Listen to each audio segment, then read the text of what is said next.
everyone, it's Karen here from the Stitch Sessions, and I have a fantastic stitch tutorial for you guys today.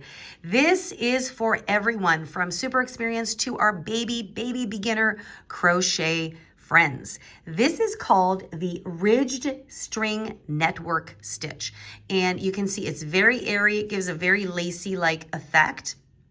And this, as we get deep into the warmer months, would make for some great spring or summer crochet projects. Like maybe you're gonna kind of dive into some garment work, and this stitch I think would be fantastic. And it is the same on the back as it is on the front, and it's just created using chain stitches and single crochets.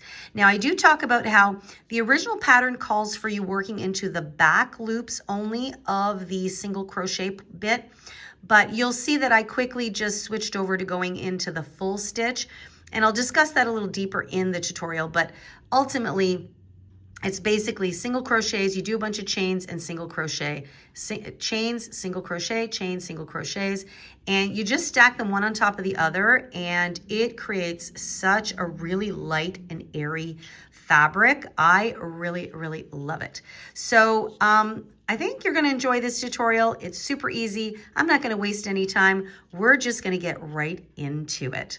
So let's check out the Ridged String Network Stitch. Okay, so for today's tutorial, I'm going to be using this lightweight yarn. Now this is, I believe, has been discontinued, in case you're wondering. Yeah, it was on sale, clearance for $3. I think it was at Michael's a couple years back. And I picked this up specifically because I was thinking about working on something for the warm weather. So you might be thinking that's counterintuitive. So because it's so fine and so light, I thought I would make a garment out of it, which I still might. But it is the Wool-like yarn by Loops and Threads. Now they may have revamped this yarn and now it's called something else. I have not seen this exact yarn. So it is considered a super fine weight #1. And the thing with Michael's especially, they don't carry that many fine weight yarns, which is unfortunate, because sometimes when you're working on things like summer projects, you want to work with something lighter. So anywho, that's the yarn I'm using. They're calling for a 3.5 millimeter hook. I'm going to just take it up a little bit. The hook I'm going to be using is a 4 millimeter hook, and it's also known as a G or a size 6 if you go by those labels. And I just think going up a little bit of a hook size helps the stitch to kind of sit a little looser and a little bit more relaxed, especially if you're working on things for summer and spring.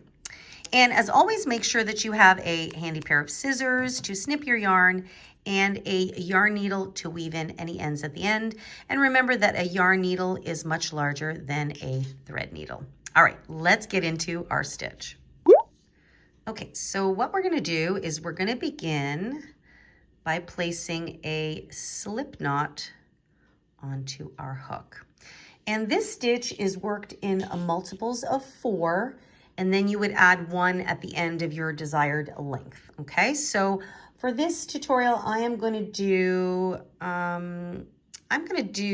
3 sets of 4. So I'm going to chain up 12. So I'm going to go 1, 2, 3, 4, 5, 6, 7, 8, 9, 10, 11, and 12. Make sure you don't stitch too tightly.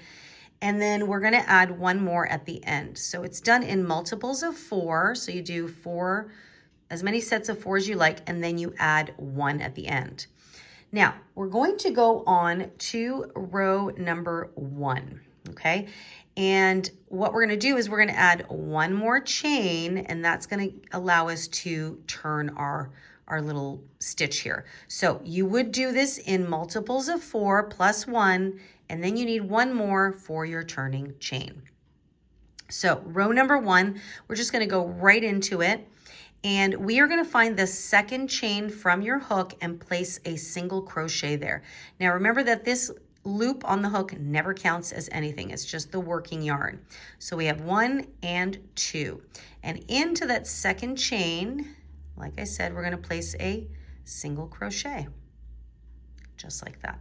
Then you will chain 3, 1, 2, and 3. You will then skip the next 3 chains. So we have 1, 2, 3, and the 4th chain you will place a single crochet. Okay, so it just creates a little bit of a loop just like that. Then you will repeat that to the end of your row. So you'll always chain 3, 2, and 3. Then you will skip 3 chains. So we have 1, 2, 3, and there's the 4th chain. You're going to insert your hook and single crochet. Again, chain 3, 1, 2, and 3. You will skip 3, 1, 2, 3, and into that last stitch there, you will single crochet. The first row is always the trickiest because you've got to work into those chains. It could feel a little wonky. So row number 1 looks like that. So you've got single crochets and chain spaces, okay? So you are basically just going to repeat this on and on and on.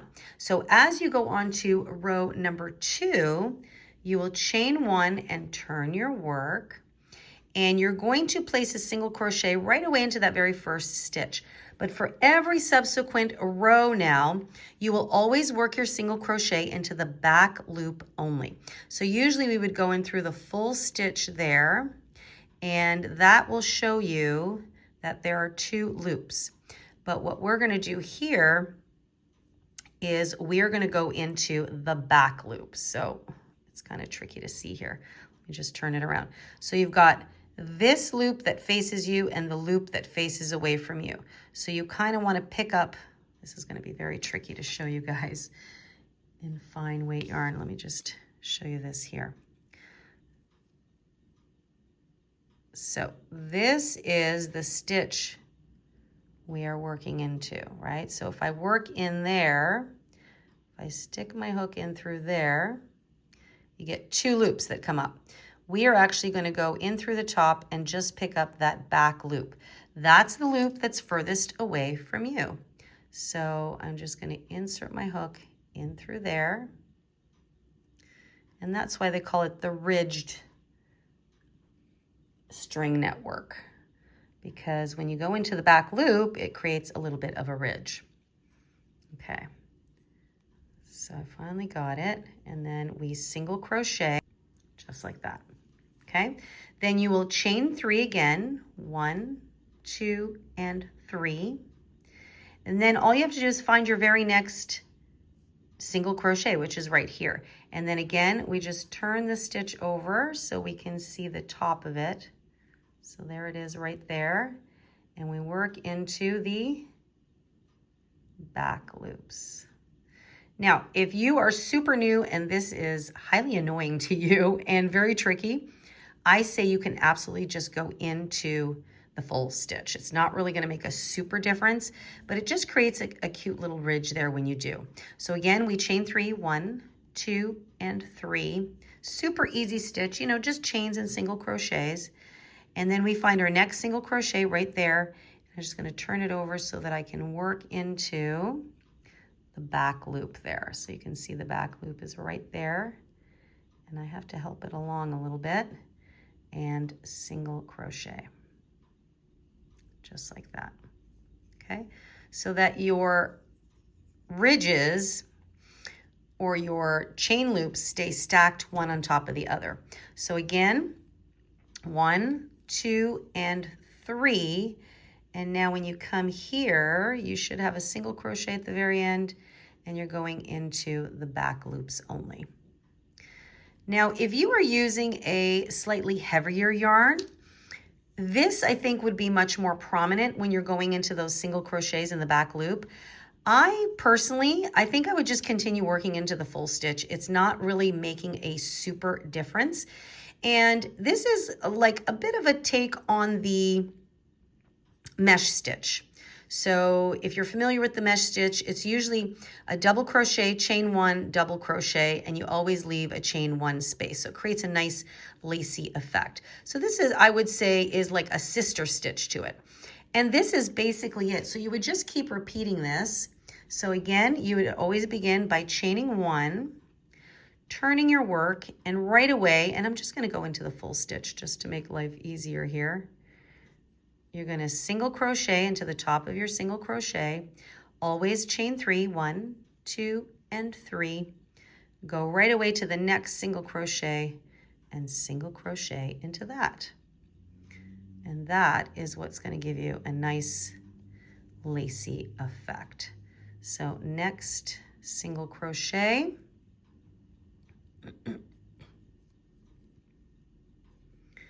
And just like that, and then chain 3, 1, 2, 3, and then you find your next single crochet, which is the end there. There we go. Yeah, see, it's much easier to go into the full stitch here when you're working with super fine yarn. Okay, so now you can see the effect there. See, so it just creates this really nice, very, very airy fabric. Now what I'm going to do is I'm just going to do a whole bunch of rows because I think that'll give you a much better kind of overall view of what this stitch is going to look like. This will definitely look gorgeous in some summer wear. So I'm going to go ahead and finish a bunch more rows and I'll show you the full effect. Okay, so I have done, how many rows have I done? 1, 2, 3, 4, 5, 6, 7, 8, 9, 10, 11, 12. So 12 rows, and now you can see the effect of how light, airy, very lacy looking stitch. And this absolutely is giving me lots of inspiration on some summer type of crochet projects to create. Now, what does it inspire you guys to do? Maybe you're going to want to use a heavier weight yarn. Maybe you've got a different inspiration. Please drop it for us in the comment box down below. I know that we're always looking for inspiration. So let's help each other out. What would you do with this stitch? It is so pretty. So you can kind of work it up straight this way, or if you're doing something like a scarf or something like that, look at how pretty it looks this way. Super, super great. And so simple. It's just chain stitches and single crochets. Now, again, now that I've got some more rows stacked, I can see that if you worked into the back loops only, it would create more of a ridge effect this way, which would be really cool.